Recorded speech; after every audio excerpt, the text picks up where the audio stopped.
Guys আজকে আমি চই পিঠা বানাবো। দুধ জাল দিয়ে নিছি।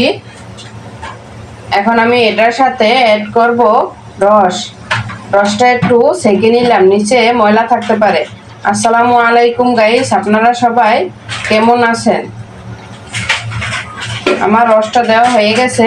এখন আমি এটাকে ভালোভাবে একটু বলকে নিব। এখানে দিয়ে দিব 2টা তেজপাতা, 2-3 টুকরা দারচিনি আর 4টা এলাচ দিয়ে আমি ভালোভাবে নাড়াচাড়া করে নেব।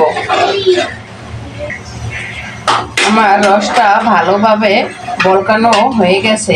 এখন আমি এটার সাথে অ্যাড করব পিঠা।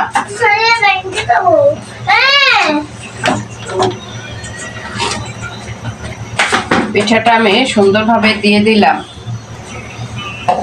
এটাকে একটু ভালোভাবে নাড়াচাড়া করে নেব। একটু নাড়াচাড়া করে নেব, নিচে যেন লেগে না যায়। আমার পিঠা রান্নাটা অলরেডি কমপ্লিট হয়ে গেছে। আমার ভিডিওটি যদি আপনাদের কাছে ভালো লাগে তাহলে অবশ্যই শেয়ার করে দিবেন। আল্লাহ হাফেজ।